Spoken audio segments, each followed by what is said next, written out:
El año 1976 no solo fue un año de aparición de nuevos periódicos, también de nuevas revistas políticas, aprovechando los cambios y la estrenada libertad para los españoles.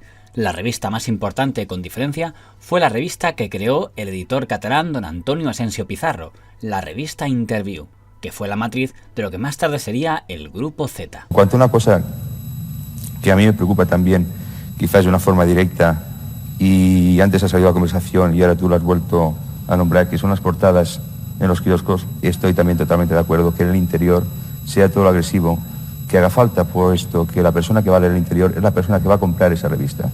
Si ella desea comprarla, yo creo que solamente está haciendo uso de su libertad. Yo creo que eso es bueno. En mayo de 1976 apareció en los kioscos un semanario innovador, la revista Interviú, una revista iniciativa del hasta entonces desconocido empresario catalán don Antonio Asensio Pizarro, que acababa de fundar la editorial Z, asesorado por destacados periodistas como don Antonio Álvarez Solís, que sería el primer director de Interviú, o don Manuel Martín Ferrán. ¿Sería exagerado decir que usted fue el padre, o mejor el padre sería el señor Asensio, o la madre de la revista Interviú, que es el germen del Grupo Z?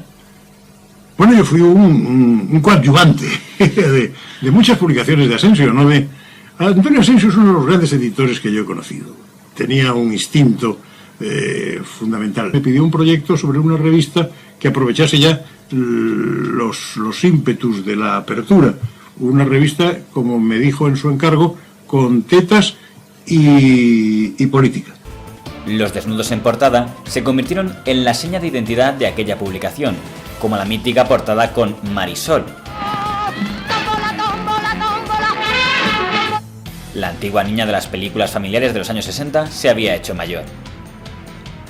Esta foto se hizo en el año 70, cuando no existía ni Interviú ni ninguna idea de que esas fotos llegaran a publicarse un día. Cuando se hicieron esas fotos, Carlos su marido, estaba con nosotros y fue él el que insistió en que se hicieran esas fotos para un proyecto que ellos tenían. En Bertolucci, para que contemplara a Marisol como actriz en una película que estaban pensando rodar con Alain Delon.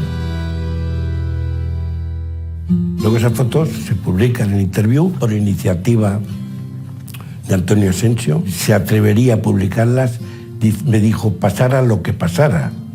Yo dije, bueno, pues tú sabrás, porque claro, yo pensé que eso le iba a costar el cierre de la revista. La Fiscalía obró de oficio y a César Luca y a la revista la acusaron de escándalo público. Me la encontré en una cena y vino a buscarme ella, me dijo, César, sé que estás teniendo problemas con mis fotos. Si en algo puedo ayudarte, cuenta conmigo.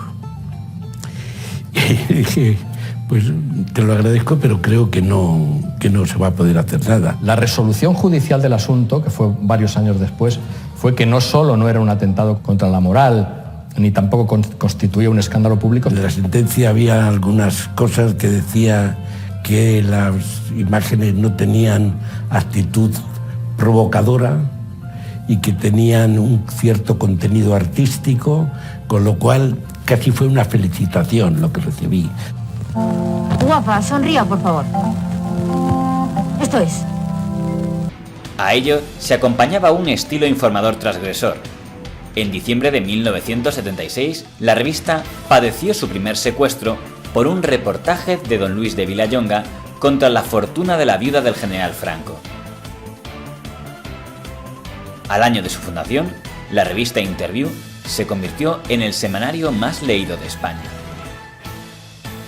Antonio Asensio puso la mejor mano porque tenía un gran instinto y aquello empezó a funcionar y llegó inmediatamente al millón.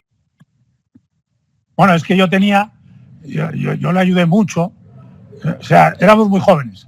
Y un día me dice un amigo mío que trabajaba en el banco, que yo llevaba, que había una persona que tenía una idea muy buena y tal, que se llamaba Antonio Asensio, que me quería ver y que me quería pedir un crédito. Bueno, me vino a ver y fíjese usted, me pidió 1.000.000 de pesetas. Y yo le dije, ¿para qué? Me dijo, es para hacer una revista. Y entonces me explicó los desnudos que me iban a empezar en España, etc. Y hasta me llegó a ofrecer el 50% de la revista si yo le prestaba el 1.000.000 de pesetas. Y entonces, de ahí nació la relación con él. Fuiste el director de la revista Interview. ¿Creador, se puede decir, de la revista Interview? Sí, fui director desde el número 1. Desde el número 1, sí. Hasta que la revista tuvo incluso 1.000.000 de ejemplares, es decir, un gran éxito. Sí, llegó a tirar 1.100.000 y pico mil, o sea, prácticamente la venta de 1.000.000, sí. Pero bueno, agitó la opinión española, agitó la moral española, nos puso frente a nosotros mismos, fue el espejo valiente, en fin, con todos sus inconvenientes y dificultades. La popularidad de la revista Interview, que en apenas unas semanas se convirtió en la revista más leída de España, no se debía solo a los desnudos en portada, también a que en los reportajes se atrevían a un nivel de osadía que en ese momento no existía en la prensa escrita, ya que apostaron por una línea editorial de acusación contra políticos, en aquel momento especialmente contra políticos del franquismo, a los que acusaban de corrupción o de crímenes durante la dictadura. Uno de ellos fue don Pío Cabanillas Gallas, franquista reformista, que en aquel momento lideraba el proyecto de Unión de Centro Democrático. El comité político en su primera sesión se ha organizado de la siguiente manera. Presidente, don Pío Cabanillas Gallas. El exministro franquista, don Pío Cabanillas Gallas, era el líder del partido mayoritario dentro de la coalición UCD, la coalición que usaría el gobierno de Suárez para presentarse a las primeras elecciones, lo que le convertía en un político blanco de ataques. El 16 de febrero de 1977, la revista Interview del recién creado Grupo Z publicó un reportaje que denunciaba trapos sucios de una financiera inmobiliaria propiedad del político, Centro Financiero Inmobiliario Sociedad Anónima, que había sido demandada por estafa y usura. A las 24 horas aparecía una respuesta en el periódico El País, el diario del Grupo Prisa. En su sección de noticias, el propio don Pío Cabanillas desmentía la información, asegurando que hacía tiempo que se había desvinculado de aquella empresa. El propio El País se refería a aquella información como falsas imputaciones. El director de la revista Interview, don Antonio Álvarez Solís, mandó una réplica a El País, aunque esta no fue publicada hasta casi una semana después y en la sección Cartas al director. También la revista Blanco y Negro del Grupo Prensa Española, que dirigía don Adolfo Prego, publicó un artículo en defensa del señor Cabanillas en las que acusaba a la revista Interview de haber difamado al político. En su siguiente número, la revista Interview se ratificó en la información. En una nota titulada Don Pío en el país de los Cabanillas, se burlaba sobre el buen trato que daba el periódico de Prisa hacia el político. También respondía a Blanco y Negro calificándolo de semanario integrista y asegurando que a pesar de su nombre, aquella publicación no era ni blanca ni negra, sino amarilla.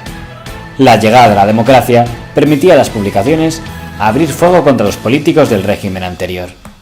Resulta que no hago más que encontrarme gente por la calle que no iba a ninguna manifestación ni participaba en ninguna huelga en la que estábamos metidos los demás entre palos con los guardias y nos decía, aquellos tiempos en que nos enfrentamos a Franco. No, usted no se enfrentó. La revista Interview también atacó a los 3 hermanos Rosón, que habían ocupado puestos en la dictadura. Esa línea de ataque le costaría cara a Interview, y cara en el sentido más literal, porque al no poder demostrar sus acusaciones ante los tribunales, tendrían que pagar una muy importante indemnización a la familia Rosón.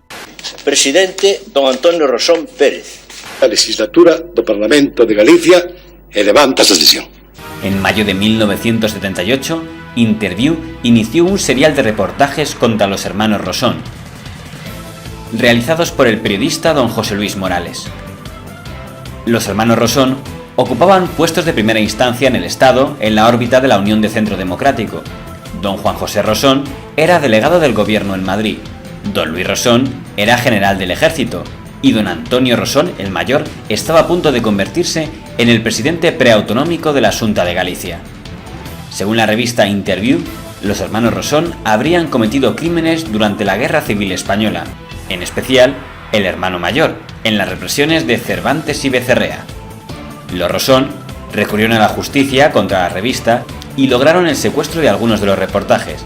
Entonces se acuñó la expresión de secuestrados por Rosones. Creo que nosotros publicamos en un número, había un ministro del Interior que después falleció, que era Rosón, sí. Y secuestran ese número donde se cuenta pues cosas de Rosón en Galicia. La Guerra Civil. y la semana siguiente se saca otro número después del secuestro que le llaman por rosones. Entonces, claro, vuelve de nuevo el secuestro. Claro, era una época en la que la ley bailaba todavía entre la apertura y digamos las elecciones generales y la Constitución, que nos llegan hasta el año 79. Entonces, claro, en el año 75, 76, 77 son años muy duros, incluso en revistas que salen al albur de Interview, como pueden ser Lip, Sal y Pimienta y tal. La redacción de Interview llegó a realizar ruedas de prensa con alegatos contra los Rosón, presentando a testigos de sus crímenes. No obstante, en sede judicial, no todas las informaciones que habían dado Interview pudieron acreditarse. Don José Luis Morales y la revista serían condenados por aquello a tener que indemnizar a los 3 hermanos Rosón. El señor Morales terminaría rompiendo con Interview por falta de acuerdo con la empresa sobre qué parte de la indemnización debía pagar él y cuál la compañía. Asensio era un hombre duro y que la gente le tenía mucho miedo, le tenía pavor de que le sacaran en sus revistas y en sus cosas, y con aquella mirada que ponía de medio asesinar dejaba a la gente asustada. Bueno, para mí es obvio que los empresarios, su objetivo es ganar dinero, pero es que para mí hay una cosa mucho más obvia que todas las que hemos dicho aquí. Sobre todo para un empresario de comunicación, bajo mi punto de vista, evidentemente, es absolutamente necesario ganar dinero. ¿Por qué? Porque es la única forma de poder mantener una cierta independencia.